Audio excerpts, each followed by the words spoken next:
Behind him, on the back seat, a black leather briefcase sat slightly open, revealing stacks of cash, so thick they glowed green under the streetlights. Enough money to cover a year's worth of hospital bills, enough to save his beloved granddaughter. But Samuel only glanced at it for a split second. Then he fixed his eyes on the road ahead, sweat pouring down his face like rain. Outside, the city sky was being torn apart by jagged lightning. Thunder rolled through the air like a heavy drumbeat pounding inside his chest. The wipers screeched across the windshield, fighting against sheets of rain, leaving behind only a narrow, blurry view, as if the world had drawn a curtain in front of him. Samuel tilted his head, his eyes flickering between the endless streaks of neon and headlights stretching down the boulevard.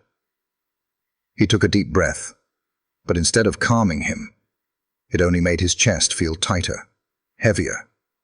That briefcase, it wasn't just money. It was a silent witness. A wild beast crouching, ready to devour him the moment he showed weakness. Richard Alden, his wealthy but cold-hearted employer, sat comfortably in the back, head tilted against the leather seat, eyes half closed. Neon lights spilled across his face, highlighting the faint curl of his lips. Was that a smirk, or just a trick of the light? Samuel knew this was no accident. That case wasn't left open by mistake. It was bait. A test. And the hand that set the trap was Richard's. His heart hammered against his ribs. In his mind's eye, he saw Lily, his 10-year-old granddaughter, frail and curled up in a hospital bed, her wide eyes sunken from months of chemotherapy. The steady beep of the heart monitor, her skin so pale that every blink felt like a plea to stay alive. Samuel remembered that very morning. His daughter had called, her voice trembling. "Dad, the hospital bills for this month. I can't cover them anymore. They said if we don't pay, they'll stop her treatment." "I don't know what to do." Samuel had fallen silent, his wrinkled hands clutching Lily's photograph. And he had made a promise, desperate but honest. "Don't worry, sweetheart. Trust me. I'll find a way. Whatever it takes, I will save her." And now, that promise was crushing him, testing the very integrity he had carried all his life like a treasure. The luxury sedan turned onto the boulevard, streetlights slicing across Samuel's face like golden knives. He glanced into the rearview mirror. Richard hadn't moved, but Samuel knew, even with his eyes shut, the man was watching. A cat-and-mouse game, a brutal exam. The result could determine his entire fate. Samuel swallowed hard. The smell of leather, mixed with the damp scent of his rain-soaked clothes, filling the car with something stifling. Every time the tires hissed across the wet asphalt, it sounded like a whisper in his ear. Decide. Take it, or don't. Just one move, a simple reach into the back seat. Pull the briefcase closer, slip a few bundles into his pocket. Who would know? Who would see? And most importantly, it could save Lily's life. But then another voice rose inside him. His conscience. "Samuel Price, you've walked through a lifetime of poverty and loss, but you never stole a dime that wasn't yours. Will you betray yourself now? Will you let your granddaughter remember her grandfather as a thief?" His jaw tightened. He bit down so hard that a line of blood appeared on his lip. Sweat streamed down his temple, dripping onto his wrinkled skin. His whisper came out like a broken prayer. "Lord, give me strength. Let me keep my hands clean. But please, don't take her away from me." Outside, the rain grew heavier. Each drop hammered against the roof of the car like war drums, pounding, taunting, relentless. For a moment, Samuel felt as if the whole world had shrunk down to just three things: himself, that briefcase, and the half-closed eyes of Richard Alden watching him from the back seat. The car rolled through a wide intersection. The red light blazed above, its reflection rippling across pools of water. Samuel slowed to a stop, and just then, a gust of wind blew the briefcase wide open. Bundles of cash spilled out like green snakes, slithering, the neon light flashing against them until the entire cabin glowed. Samuel choked on his breath. His hand trembled, as if some invisible force was pulling his fingers backward toward the money. He squeezed his eyes shut, inhaled sharply.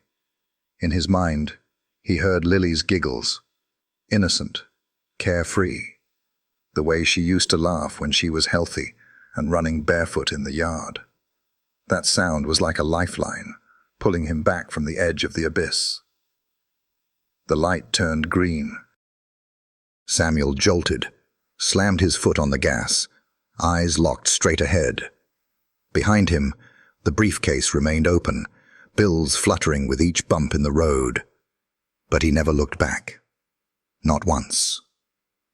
Richard opened his eyes, the corner of his mouth twitching into a faint smirk.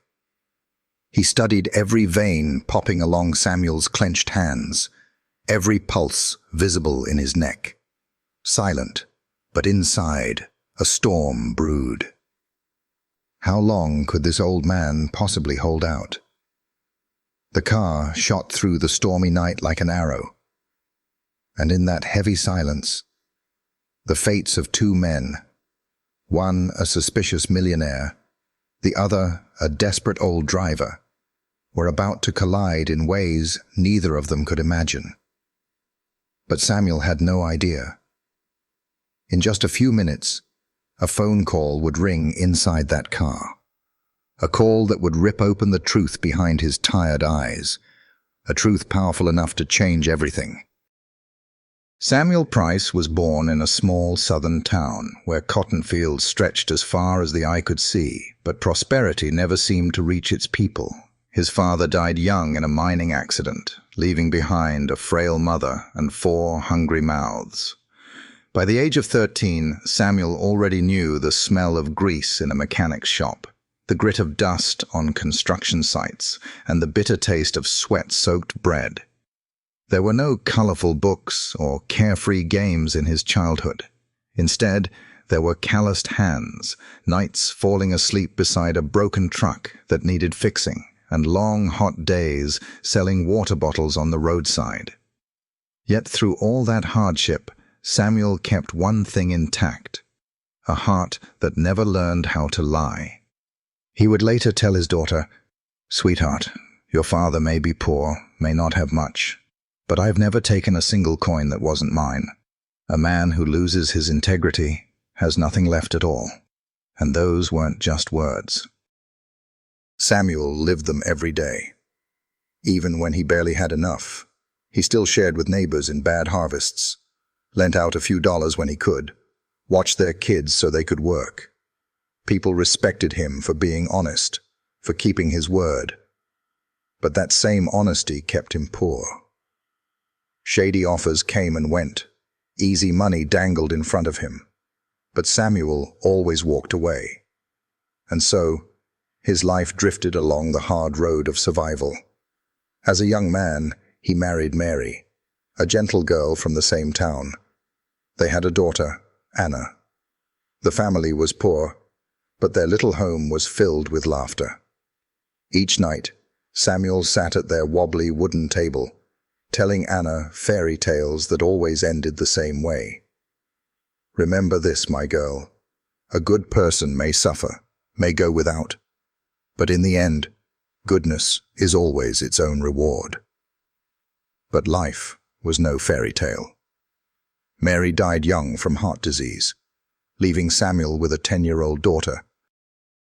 From then on, he was father and mother both, breaking his back with odd jobs, loading trucks, hauling bricks, driving whatever beat-up vehicle someone would pay him to drive. His back bent earlier than most, his hair turned grey too soon. Yet every time Anna smiled, he found strength to go on. Years passed. Anna grew up, married, and gave birth to Lily, the small joy of Samuel's old age. But joy didn't last. At 7 years old, Lily was diagnosed with leukemia. The doctor's words hit Samuel like a blade to the chest. "Mr. Price, your granddaughter needs treatment immediately, but the cost will be very high. It could go on for years." Samuel stood frozen. He didn't cry in front of the doctor. He didn't scream in front of his daughter. But inside, a storm raged. That night, he went home, opened his wallet. Inside were just a few wrinkled bills and a photo of Lily smiling. He whispered, "I promise, little one, you won't leave this world because of money. I'll do whatever it takes." From then on, Samuel took every driving job he could find, but trust was rare.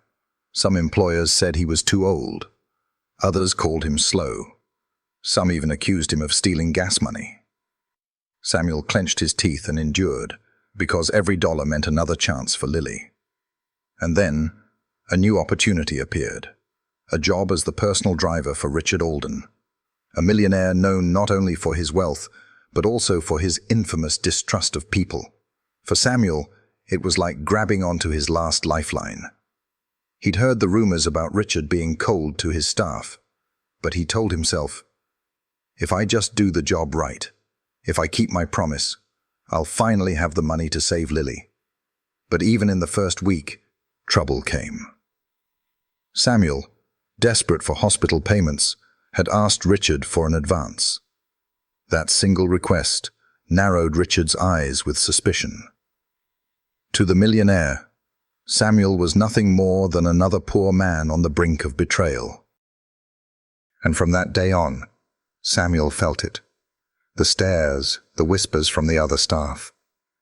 "See, the old man already begged for money. Give it a month. He'll be gone like the rest." "You hear that? The old man already begged for money. Just wait. A couple more weeks, and he'll be out the door like the rest." Samuel heard every word. His ears weren't deaf, but he didn't answer. He just went back to his small room, slid open the drawer, and pulled out Lily's hospital photo, whispering softly, "My sweet girl, I can endure anything. As long as you can still smile, I will not fall." Every morning, Samuel straightened the collar of his worn-out suit, polished his shoes until they shone, and slid behind the wheel. His face carried the weight of exhaustion, but his eyes, they still burned bright. The eyes of a man who had a reason to keep standing tall. And that reason, that love, would soon become his greatest threat. Because Richard, with his suspicious nature, had already begun setting tests designed to strip Samuel bare. The envelope of cash earlier was only the beginning. The half-open briefcase stuffed with bills. That was the ultimate trial. What Samuel didn't know was that while he was clinging to honesty with every ounce of strength he had left, Richard had already decided he would push this old man into a dangerous game. A game where one wrong move could destroy both his honor and his family. Inside the Alden mansion, with red velvet curtains draped from the high ceilings and crystal chandeliers scattering light across walls lined with old paintings, Samuel always felt out of place. He didn't belong here, in a world where a single bottle of wine on the dinner table cost more than his monthly salary, where every step across the polished wooden floors echoed like a reminder, "You're just the hired help." It had been barely a week, yet the whispers were everywhere. That afternoon, as Samuel stepped into the kitchen for a glass of water, 2 young maids stood by the door, giggling. "Did you hear? The new driver, Already asked for an advance. Seriously? My God. Less than a week in, and he's already pulling tricks. Bet he'll disappear with the boss's wallet any day now. Samuel froze. Their words stabbed at his back like knives. He wanted to speak up, to explain that it was for his sick granddaughter. But his lips trembled, and no words came out. He turned away instead, his steps heavy, his back bending even lower. Inside his pocket, his hand gripped Lily's photo tight, as if to draw strength from it. That night, Richard Alden sat in his study, brandy swirling in his glass. The firelight flickered across his sharp face, his eyes narrowing. Beside him, his old friend Charles leaned back in a chair. "Richard, you're too suspicious. The man seems kind, dedicated. Maybe he really is just struggling." Richard smirked. "Charles, you don't get it. I've seen dozens, hundreds like him. They all start with that pitiful look, those polite words. Then they ask for advances. Then, poof, they vanish with the money. I won't let history repeat itself." He set his glass down, his eyes glinting. "I'll test him. A simple test, but enough to reveal who he really is." The next day, Samuel was summoned to Richard's office. Richard handed him a thick envelope. "Here. There's enough cash in here. Go downtown. Buy everything on this list. Pay in cash. Bring back the receipts and the change." "Yes, sir," Samuel said quietly. He accepted the envelope, his hand trembling slightly. One glance told him there was twice as much money inside as needed. Samuel left the mansion, his heart heavy as stone. On the street, the wind slapped his face, carrying the sting of gasoline fumes. The envelope burned hot against his chest pocket, like a lump of coal. With every step, he could hear Lily's voice in his head.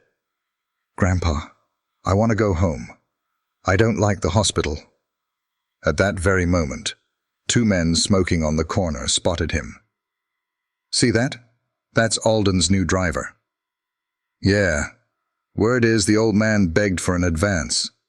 Want to bet how much he's carrying today? He'll vanish soon enough." Samuel heard them clear as day. His jaw tightened, his head bowed. Each word dropped into his chest like stones. He wanted to scream that they were wrong, that he wasn't a thief, but then he thought, why bother? Who would ever believe a penniless old man? That afternoon, Samuel returned to the mansion. In the study, Richard was waiting. Samuel laid the purchased items neatly on the desk, then pulled out the envelope. Every single bill, every single coin, counted carefully, returned in order, not a cent missing. The room went silent. Richard's eyes sharpened, like a blade ready to cut. But the money was all there. No excuses, no mistakes. "Fine," Richard finally muttered, giving a dismissive wave. "You may go." Samuel bowed slightly and left without a word. He had no idea that his honesty only fueled Richard's suspicion even more. Later that night, Richard sat again with Charles, his brow furrowed. "He returned everything, not a cent missing. But I still don't trust him. Maybe he's just waiting, patiently, for a bigger prize." A strange smile touched his lips. "I'll set another test. This time, no one could resist." And then came the fateful morning. Richard stepped into the black sedan, carrying a leather briefcase. He placed it right on the back seat, directly in Samuel's view. With a soft click, the lid opened slightly, revealing thick bundles of cash glowing in the daylight. Samuel started the engine. In the rearview mirror, Richard's eyes seemed shut, but in truth, he was watching every flicker of the old driver's expression. Inside the car, silence pressed down heavy. Only the steady hum of the engine and the faint rattle of the briefcase echoed with each bump in the road. Samuel felt as if 100 invisible eyes were pinned on him, testing, judging, waiting. He swallowed hard, both hands slick with sweat, gripping the wheel tight. One single question echoed in his mind. Can I keep my promise? Or will I break under temptation? What Samuel didn't know was this. That briefcase wasn't just a test. It was the fuse, the spark that would ignite the most painful, brutal chain of events in his life. Events that would drag his small family into the darkest storm they'd ever face. The black sedan rolled smoothly through streets glowing with street lamps. At the wheel, Samuel held on firm, eyes locked straight ahead.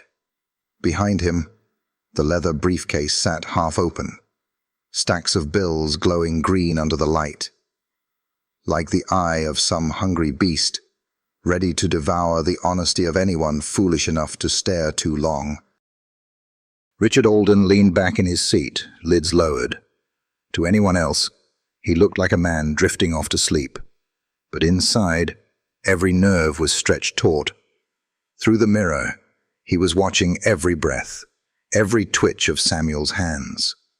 He wanted to see a tremble, a glance too long, just one slip, and he'd know. Samuel was no different from the rest. Weak, breakable, bought. But an hour passed, then another. And Samuel never faltered. He didn't look back.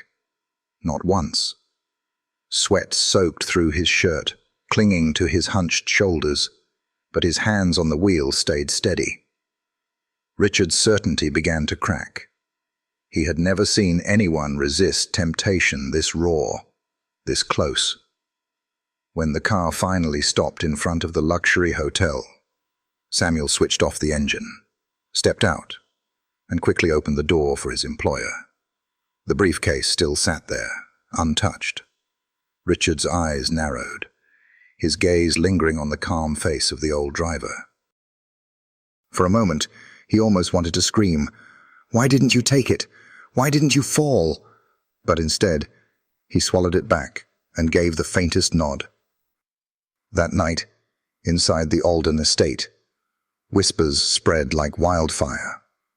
In the kitchen, between the clatter of knives and the sweet smell of pastry, 2 servants whispered, "Did you hear? The boss tested the old driver again." And? Unbelievable.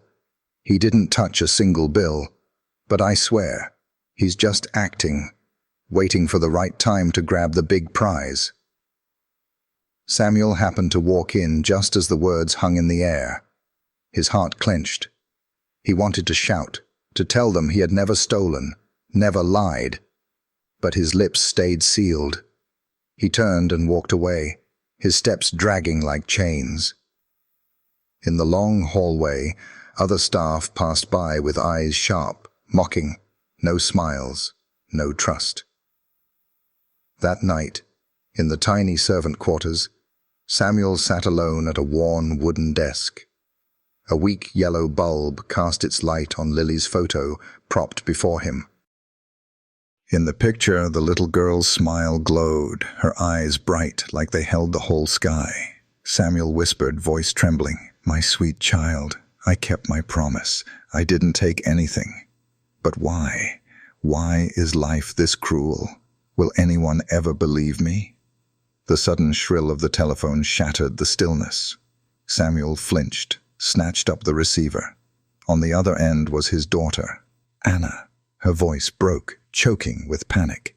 "Dad, Dad, it's Lily. She can't breathe. The doctors say it's bad, really bad. They won't move her to the special unit unless we pay the fees. If we can't, they'll let her go." Samuel went cold. His hand clenched the receiver so hard his knuckles whitened, veins bulging. His rough, calloused fingers trembled, sweat dripping down his arms. He wanted to scream, "Hold on, I'll find the money. I'll get it right now." But in his pocket there were only a few coins left. In that instant, the image of the briefcase flashed back into his mind. Just one reach, one weakness, and all this suffering would end. Lily would live. Anna would be free. But then, just as quickly, came the memory of his father's words and the vow Samuel had carried his whole life. Never take what doesn't belong to you. Tears spilled down, carving lines through the deep wrinkles of his face. Samuel sank to his knees, whispering like a prayer, "God, please, don't test me anymore. I'm not strong enough." The next morning, Samuel knocked on Richard's study door. Bowing his head low, his voice raw and cracked, he pleaded, "Sir, please, please, I beg you. Give me 1 month's advance. My granddaughter, she's dying. I beg you." Richard lounged back in his chair, swirling brandy in his glass. His eyes were ice. He stared hard at Samuel, lips pressed tight, silence stretched, suffocating. Then, a dry, cutting laugh slipped out. "Again, Samuel. How much is enough? Do you think I'm running a charity?" Samuel dropped his gaze, shoulders trembling. He couldn't answer. The words he wanted to say, that he had never stolen, that it was only for Lily, stuck like stones in his throat. Richard waved a hand, voice sharp as glass. "Get out. I won't give you another cent. If you can't do the job, you can leave at any time." The door slammed behind him, leaving Samuel frozen in the long hallway. The dim lights cast his shadow thin and shaking across the polished floor. He stumbled back to his room, clutching Lily's photo with trembling hands. Outside, black clouds gathered, heavy with storm. A chill crept into Samuel's chest, a dread he couldn't shake. Deep down, he knew. This was only the beginning, and he was right. Just when Samuel thought he had hit rock bottom, another phone call from the hospital would force him to face the cruelest choice of his life. Sell his honor, or watch his little granddaughter take her last breath. That night, Samuel sat alone in the tiny staff quarters. A weak yellow lamp cast light over his rough, trembling hands. In front of him lay Lily's photo at the hospital, her big round eyes now only a memory, because at that very moment, the little girl was lying motionless, tangled in tubes and wires. Samuel reached out, touching the photo with shaking fingers, his lips quivering. "Lily, I'm sorry. I'm so powerless." The sudden ring of the phone cut through the night, sharp and merciless. Samuel jolted, grabbed the receiver. On the other end, his daughter Anna's voice broke apart, panicked and desperate. "Dad, you have to come now. She can't breathe anymore. The doctor said she needs to be moved to the special unit right away. If not, they can't promise she'll make it through the night." Samuel went dizzy, the room spinning. He stammered, How much do they need?" "They said $20,000, Dad. 20,000 up front. Emergency deposit. If not, they won't even start the procedure." Anna's voice cracked, collapsing into sobs, the sound of hospital machines blaring faintly in the background. Samuel collapsed into the chair, body hollow, soul emptied out. 20,000. The number was a mountain. Impossible for an old, worn-out driver like him. His meager wages, saved over months, barely filled a tin can. In his mind, the image of that briefcase burned back to life, bright, haunting, like a devil whispering in his ear. "No, no, I can't lose her. I won't," Samuel shouted, almost to himself. He burst out of the room, running down the estate's hallway until he reached Richard's study. He banged on the heavy wooden door, voice breaking. "Sir, please, I'm begging you, one last time. Give me the money. My granddaughter is dying. I swear, I'll pay it back, even if it takes me the rest of my life." The door creaked open. Richard stood there, silk robe draped over him, the golden light of the study spilling behind. His face calm, his eyes cold and sharp. He looked at Samuel like a pawn on a chessboard, lips pressed thin. "Mr. Price," Richard said slowly, "who do you think I am? A charity case. I hired you to drive, not to listen to sad little stories. If you can't do your job, then quit. I'll have a replacement in a day." Samuel froze. His plea shattered in his throat. His shoulders trembled, eyes burning with tears he refused to let fall. Then Richard slammed the door shut. The sound of the lock echoed down the empty corridor like a judge's gavel striking down fate. Stumbling back, Samuel braced against the wall. He didn't even know how he made it back to his room. In his head, only one thing pulsed over and over. 20,000. If not, she dies. He pulled out his old jacket, his hands trembling as he searched the pockets. Empty. Hollow. Then his gaze froze. His mind jolted awake. The briefcase. It was still in the car. Just once. He rushed to the garage. The sleek black sedan sat waiting, silent under dim lights. Samuel pulled open the back door, and there it was, the briefcase. Sitting there, almost daring him. He dropped to his knees, hands shaking as he unclasped it. A soft click. The lid opened. Neat stacks of bills stared back at him, arrogant, unyielding.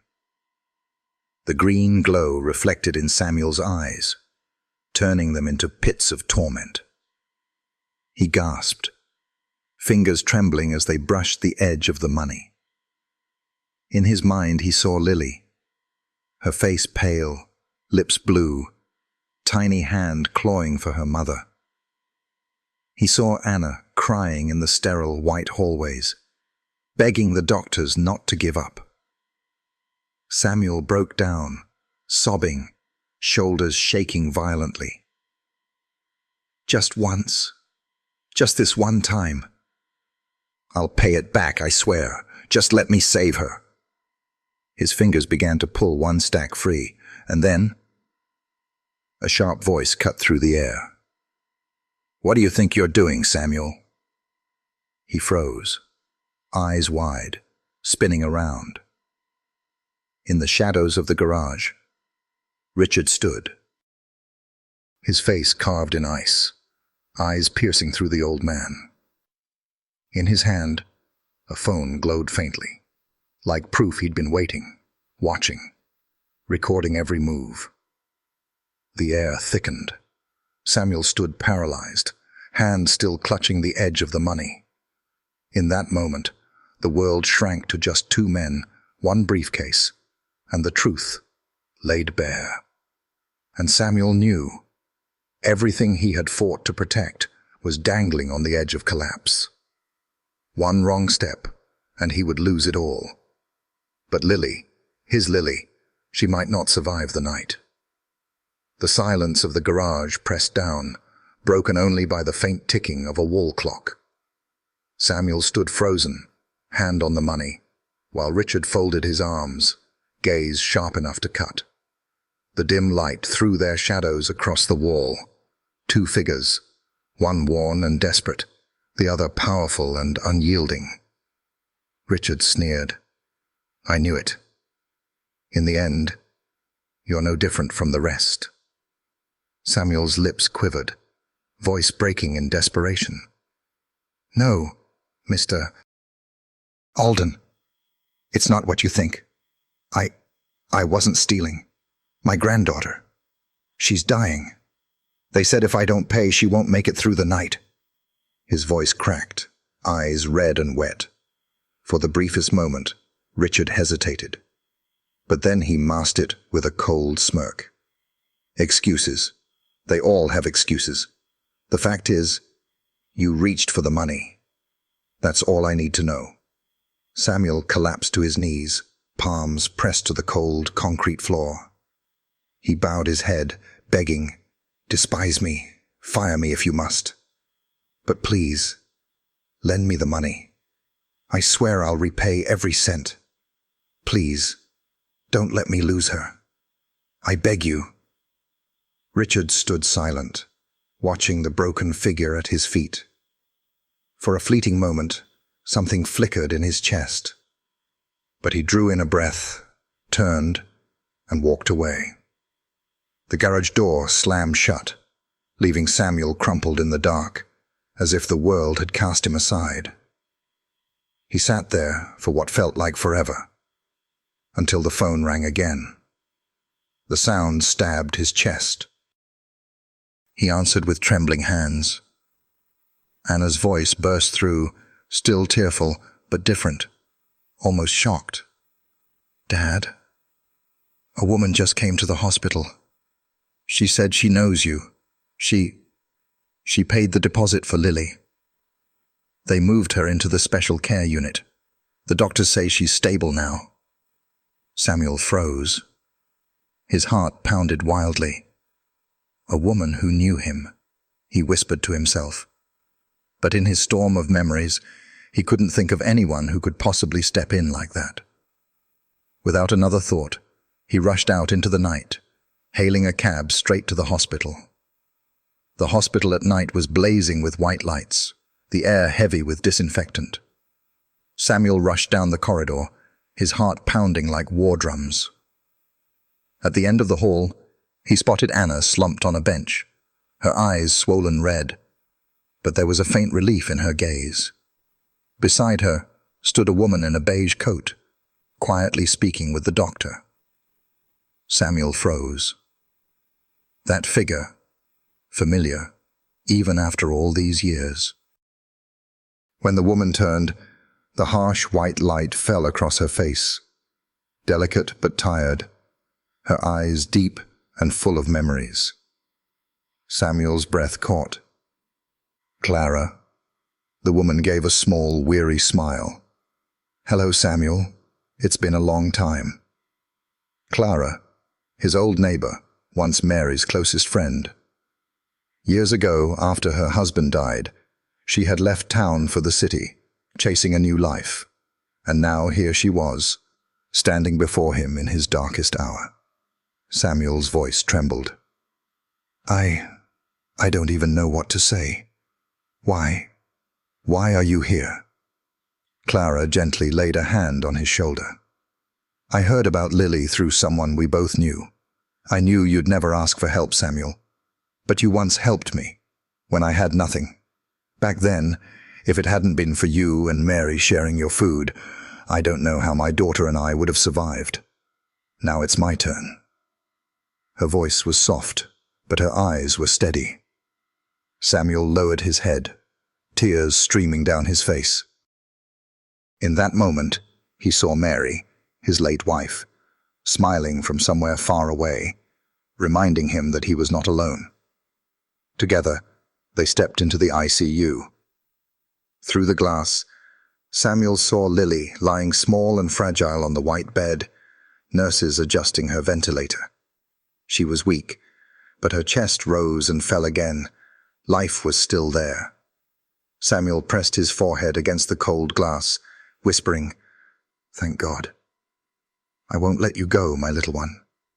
Clara nodded beside him.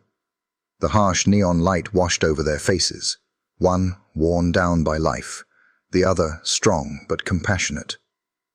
And in that moment, Samuel felt something he hadn't felt in years, strength.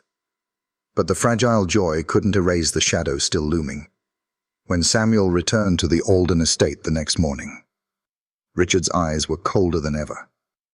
He had seen Samuel reach for that briefcase. To him, the excuse didn't matter. Samuel had already revealed his true nature. At breakfast, with silverware clinking softly, Richard's voice cut through like ice. "Mr. Price, I don't tolerate men who touch what isn't theirs. Once is already too much. Watch yourself, or you'll lose everything." Samuel's grip tightened around his spoon, his chest heavy. He wanted to protest, to shout that he hadn't stolen a thing, that it was his granddaughter's life pulling him to the edge. But the scornful looks from the other staff silenced him. He swallowed the words, bowed his head, and endured. What he didn't know was that his silence would push him into an even harsher trial, a test not of money, but of trust itself. That night, the Alden mansion lay shrouded in gloom. The rain had stopped, but dark clouds hung heavy in the sky, wind howling through the halls like unseen voices, sighing. In his study, Richard sat alone at the dark wooden desk, fingers tapping rhythmically against his brandy glass. Before him sat the briefcase, locked shut, heavy with secrets. He closed his eyes, the image of Samuel in the garage still haunting him. On his knees, hand on the money, begging with tears in his eyes. Richard wanted to believe the old man was only desperate for his granddaughter. But the lessons of a lifetime whispered back. Every excuse is a lie. In the end, everyone breaks for money. Richard leaned back, breath steady, decision hardening. One final test, a bigger trap, one brutal enough to strip Samuel bare. The next morning, while Samuel was polishing the car, a sleek limousine rolled up the estate drive. From it stepped Jonathan Hale, tall, silver-haired, immaculately dressed, one of the city's most powerful businessmen, and one of Richard's oldest friends. But Samuel's breath caught when he saw the woman beside him. Clara. His heart thudded. Why was she here, with a man like Jonathan Hale? Clara met his eyes briefly and gave him a soft, reassuring nod. In the lavish sitting room, Richard welcomed his guests with a mask of calm. They settled with crystal glasses in hand. Jonathan glanced at Samuel, then at Richard. "So, this is your new driver. Clara just told me the most interesting story about him." Richard's eyes narrowed, darting to Clara. She answered calmly, "Yes. I told Jonathan about Samuel, about how, years ago, when I had nothing, he and Mary gave me food, kept me and my daughter alive. Without them, I wouldn't be here today." The room fell quiet. Richard frowned. He hated seeing Samuel defended. But Jonathan laughed, voice booming. "Rare, truly rare. In these times, real kindness is worth more than gold. Richard, maybe you've been too harsh." Richard forced a smile, though his eyes stayed cold. He lifted his glass, hiding his irritation.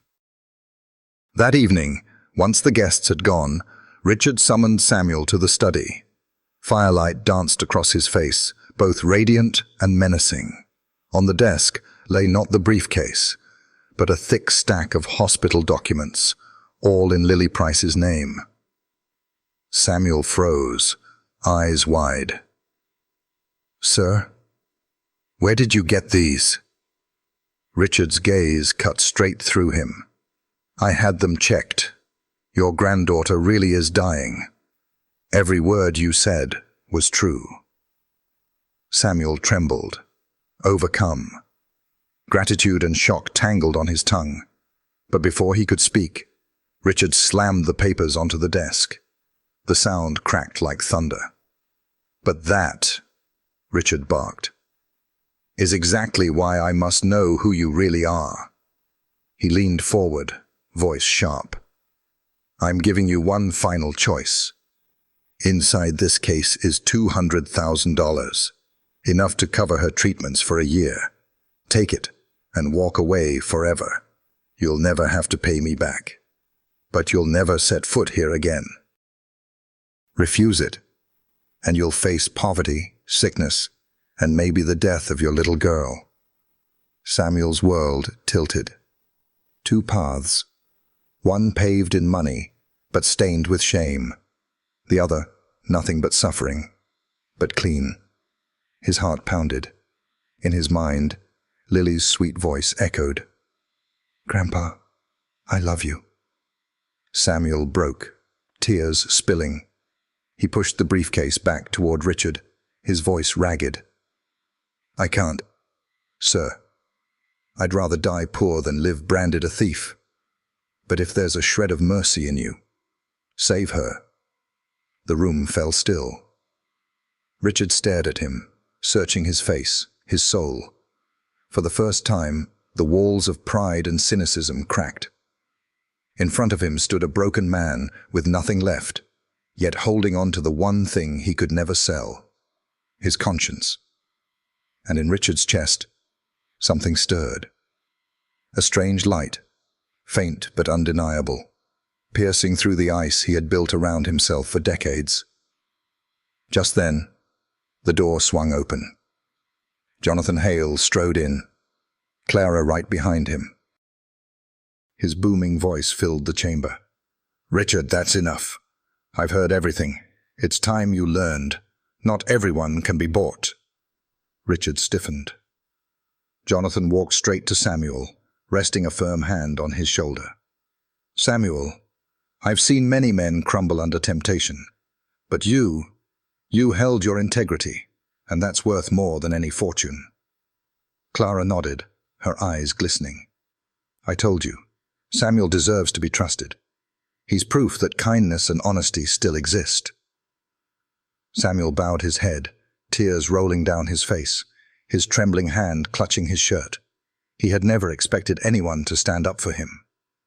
In that moment, a faint spark of hope flickered, for the first time in years. But Samuel didn't know. Jonathan's arrival, this powerful businessman stepping into his life, would drag him into an even harsher battle. A fight where Lily's life, and Samuel's very honor, would be weighed before the entire world. Within days of that night in the study, the atmosphere at the Alden mansion shifted. Rumors spread like wildfire. The poor old driver had dared to reach for his master's money. The staff whispered behind his back, their eyes dripping with disdain whenever Samuel passed. Jonathan and Clara's defense meant little.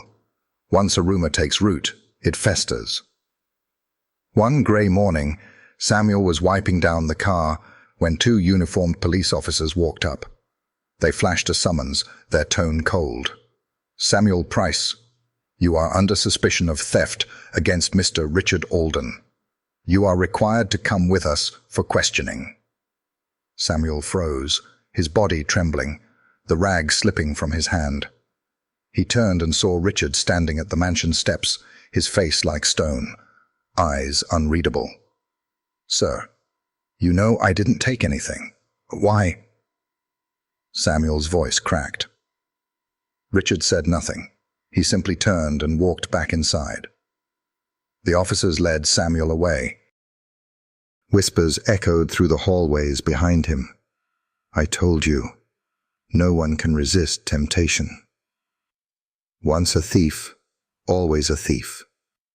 Each step Samuel took was heavy as lead. In his mind, Lily's frail body flickered, her still chest, her tiny hands clutching at life. Prison didn't scare him. Losing her while he was locked away did. The trial came quickly, drawing crowds. It wasn't every day the name Richard Alden was tied to scandal. The courtroom was packed. Harsh neon light shone down on Samuel, making him look smaller, older. His cheap clothes made him stand out in the solemn hall. The prosecutor rose, voice loud and sharp. The evidence is clear. Samuel Price was caught red-handed opening Mr. Alden's briefcase. He even placed his hand on the cash. That is theft. Plain and simple. Murmurs rippled through the room. Samuel sat hunched, hands shaking against the chair. He wanted to shout, to explain. He never pocketed a single bill. He was just desperate for his granddaughter. But every word stuck in his throat. Suddenly, Clara stood from the gallery, striding to the front. Her voice trembled but carried. "Your Honor, I am a witness. I've known Samuel for many years. Yes, he may be poor. He may be desperate, but he has never been a thief. He once saved me and my daughter when I had nothing. A man like that does not lose his honor over money." The prosecutor smirked.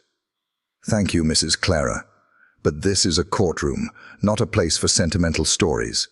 We need evidence, not favors repaid." The air thickened again. Samuel lowered his head, his chest tightening. He heard the whispers. Guilty. She's just covering for him. But then, the courtroom doors swung wide.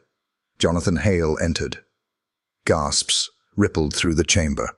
A titan of industry rarely stepped foot into small cases like this.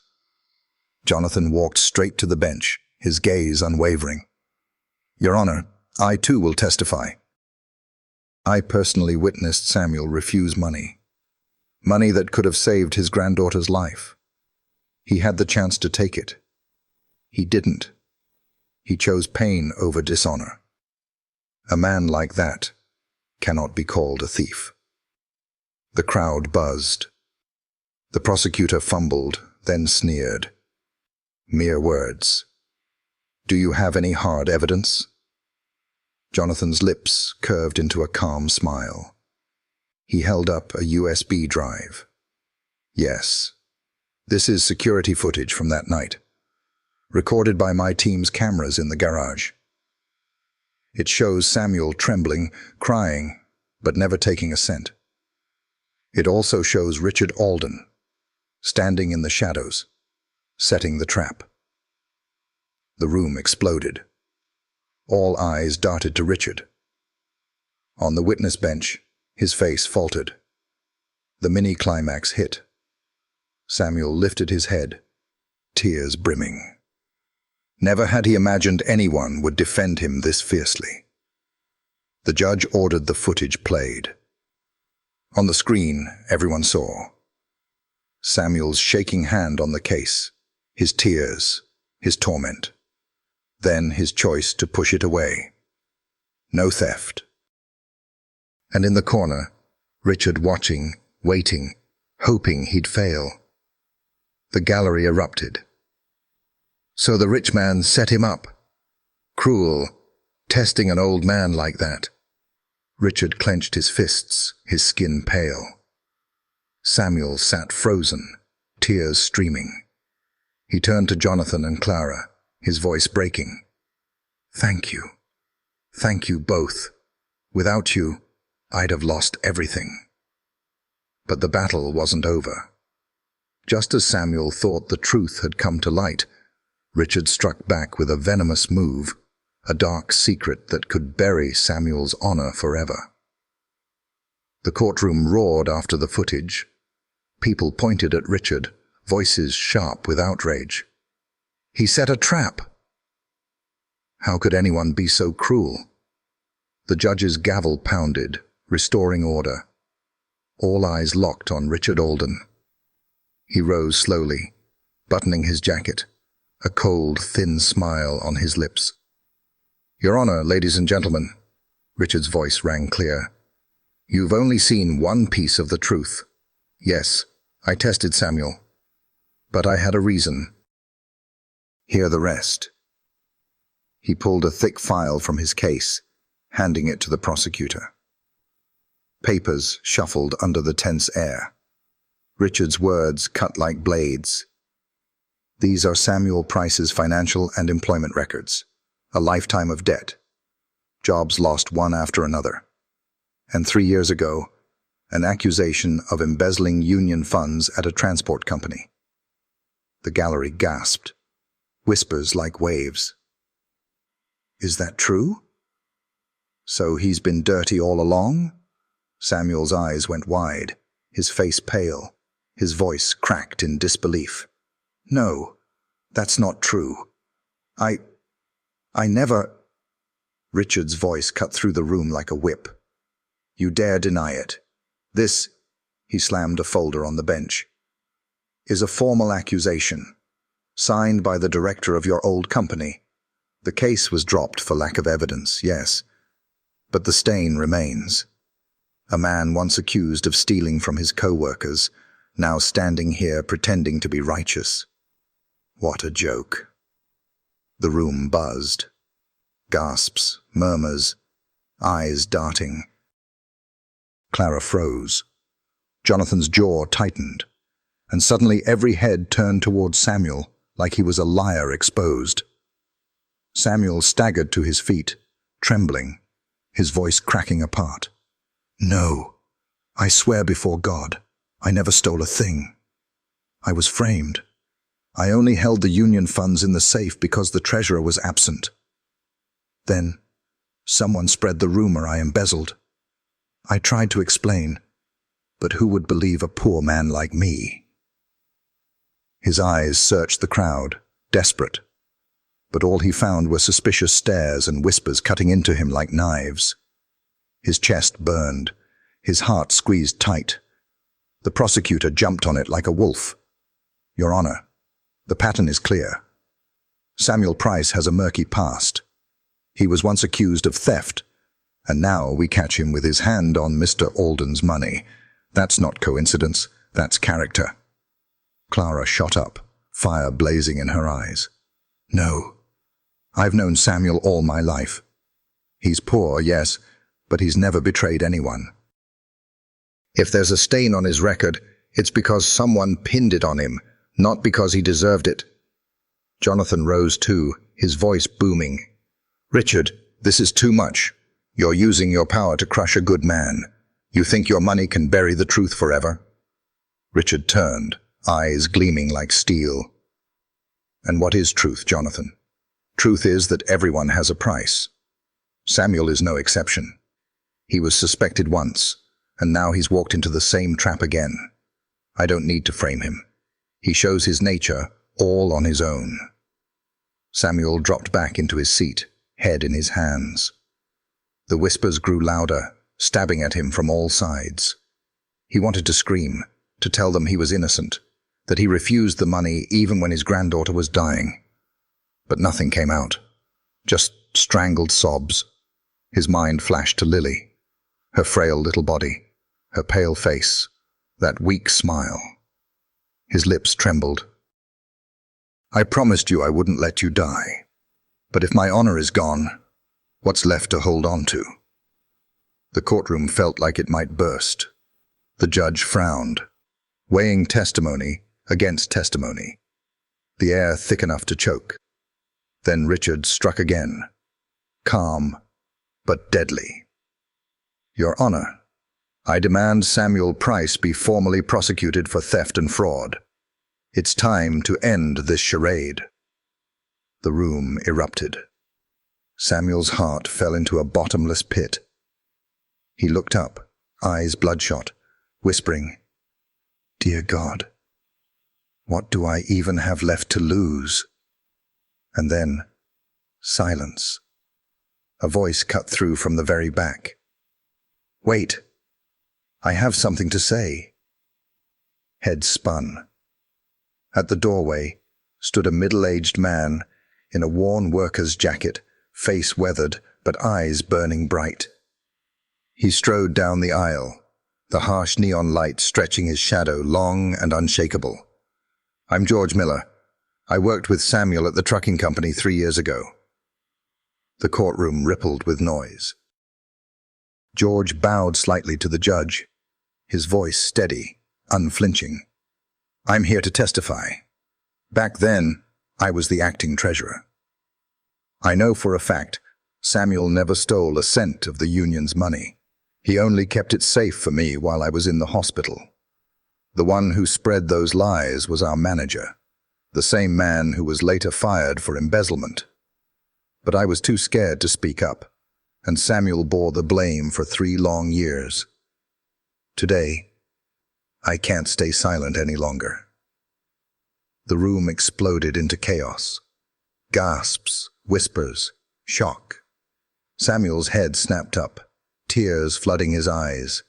His voice cracked, barely more than a whisper. "George, it's you."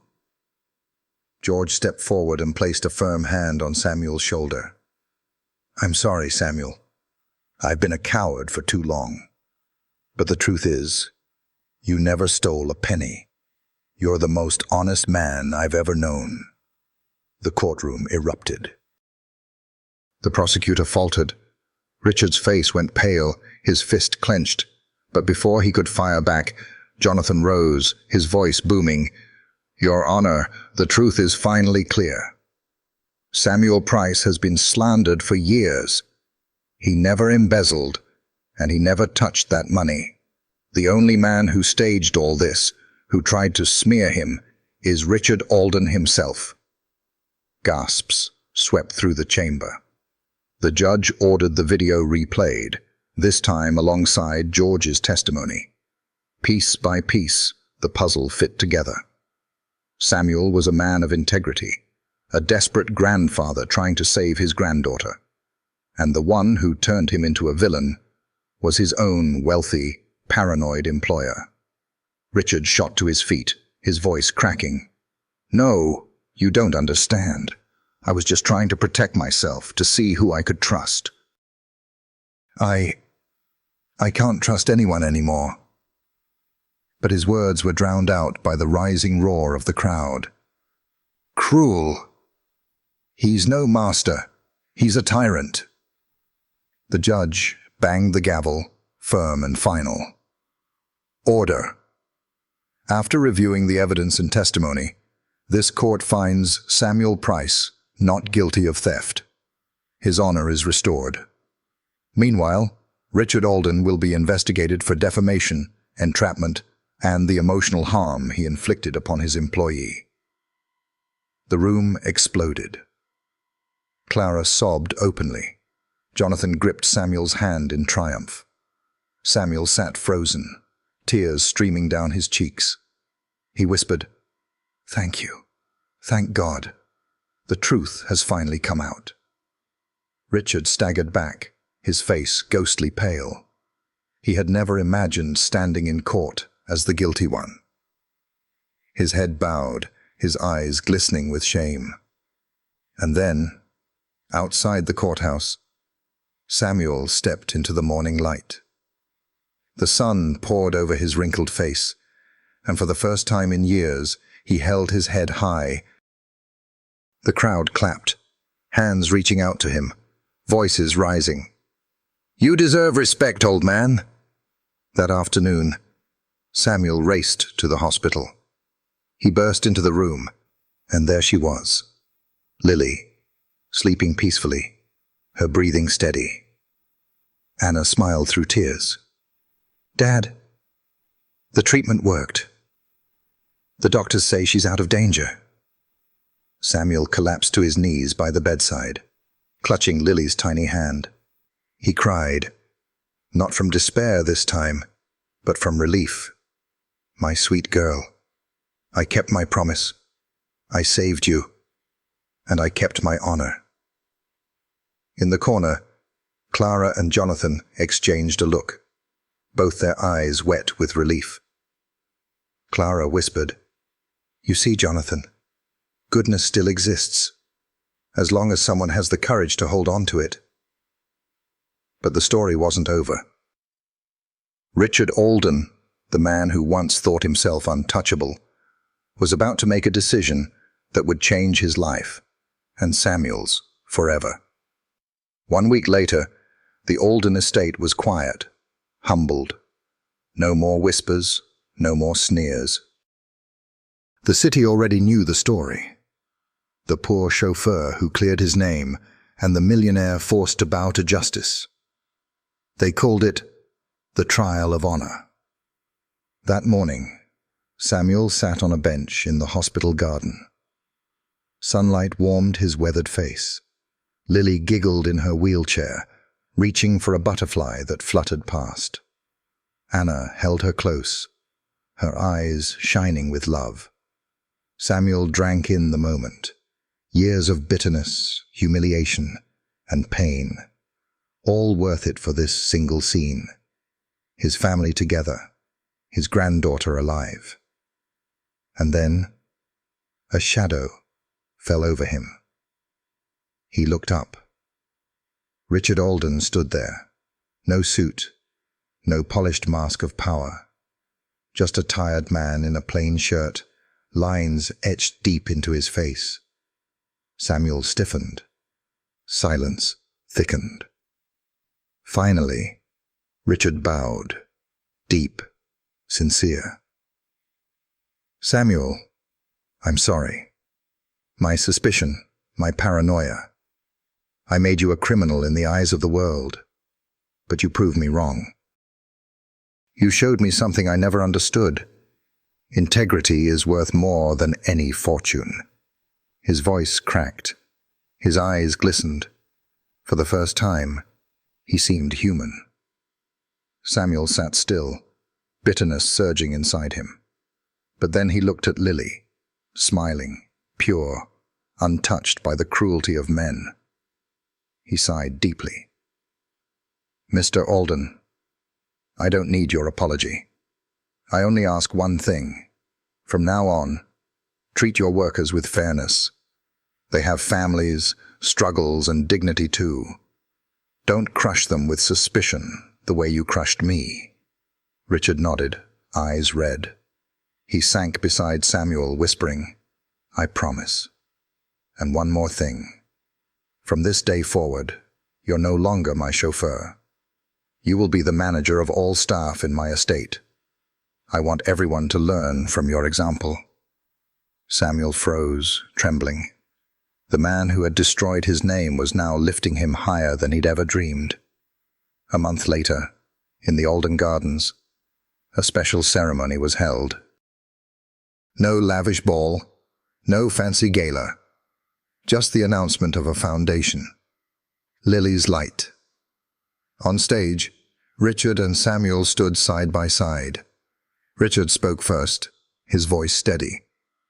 "I once believed everyone had a price. But Samuel showed me there are things money can't buy. Honesty, love, and faith. Lily's Light will ensure no child suffers for lack of treatment. This is the gift Samuel inspired." Applause thundered. Cameras flashed. Clara's eyes shimmered. Jonathan smiled with pride. Then Samuel stepped up to the microphone. His voice shook, but carried strength. "I was just an old poor man who thought his life was nothing but failure. But I learned this. When you hold on to integrity, even if the world doubts you, in the end, light will find you. I don't want fame. I just want my granddaughter, and every child, to have a chance to live, to laugh, to grow." Down front, Lily waved, her smile bright as the sun. The hall fell silent, then erupted into endless applause. That night, Samuel sat in his small room. On the table was a photograph of Mary, his late wife.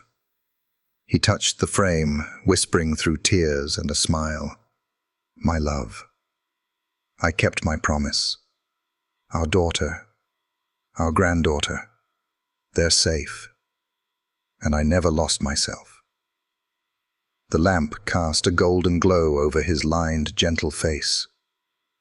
Outside, the moon spilled silver across the garden. A new chapter had begun. Not one of suspicion, but of trust and of light. Because money can buy many things, but never honor. And sometimes, integrity alone can change even the coldest of hearts.